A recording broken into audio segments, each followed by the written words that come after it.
नमस्कार दोस्तों, और बहुत बहुत स्वागत है आपका फिर से सिने यात्रा पर।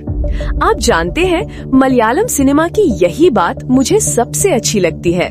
ये इंडस्ट्री हमेशा ऐसी कहानियां लेकर आती है जिनके बारे में हम सोचते हैं पर पर्दे पर पहली बार देखते हैं। आज हम बात कर रहे हैं सूक्ष्मदर्शिनी की। नाम का मतलब है माइक्रोस्कोप, और सच कहूँ तो ये फिल्म बिल्कुल यही करती है। आपको अपने मोहल्ले के एक बंदे की जिंदगी पर माइक्रोस्कोप लगाकर देखने पर मजबूर कर देती है।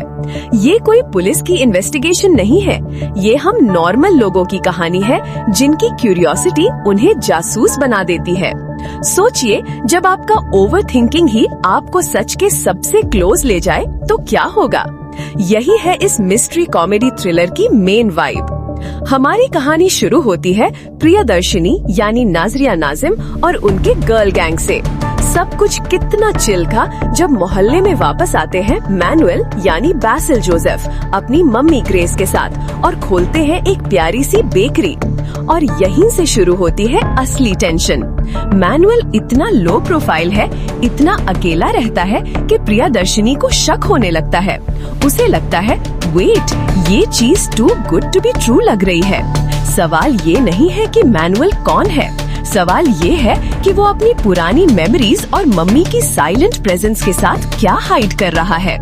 उनका कैजुअल डाउट धीरे धीरे फुल स्केल सीक्रेट इन्वेस्टिगेशन में बदल जाता है। इस फिल्म की सबसे प्यारी बात है इसके एक्टिंग और इसका नैरेटिव फ्लो। नाज़रिया नाज़िम, उन्हें देखकर लगता ही नहीं कि वो एक्टिंग कर रही हैं। उनकी आंखों में वो अनफिल्टर्ड क्यूरियोसिटी है जो हमें भी उनके साथ कनेक्ट कराती है। बैसिल जोसेफ, बैसिल ने मैनुअल के रोल में कमाल किया है। आप उनसे रिलेट भी करेंगे, पर वो आपको हमेशा टोटल सस लगेंगे।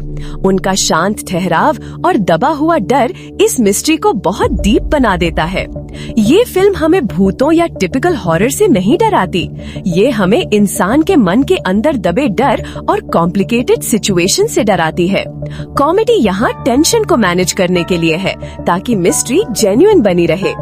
अब बात करते हैं क्लाइमैक्स की। मैं स्पॉइल तो नहीं करूँगी, पर एक बात सुनो।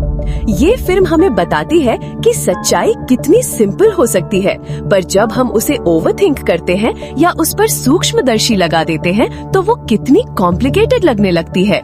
यहाँ मिस्ट्री सॉल्व होकर स्टोरी एंड नहीं होती, बल्कि इमोशन सामने आता है। ये कहानी टूटे हुए रिश्तों और पुरानी गलतियों को समझने की है। तो सिने यात्रा का फाइनल वर्डिक्ट क्या है? अगर आप एक्टिंग और राइटिंग को फालतू हीरोगिरी से ऊपर रखते हैं तो सूक्ष्मदर्शिनी आपके लिए एक मस्ट वॉच एक्सपीरियंस है। मैं इस फिल्म को देती हूँ 5 में से 4 स्टार्स। अगर आप यहाँ तक मेरे साथ जुड़े हैं तो इसका मतलब है कि आपको डीप एनालिसिस और जेन्युइन रिव्यूज पसंद है। भाई, सिने यात्रा पर हम यही करते हैं, सिर्फ रेटिंग नहीं बल्कि उस फिल्म की असली कहानी आपको समझाते हैं। Don't just watch, travel with us. नीचे सब्सक्राइब का बटन है, उसे दबाओ और इस सिने यात्रा परिवार का हिस्सा बनो। अब आप बताइए, प्रियदर्शिनी का कौन सा जासूसी वाला जुगाड़ आपको सबसे ज्यादा पसंद आया? हम मिलते हैं अगले रिव्यू में। Bye bye.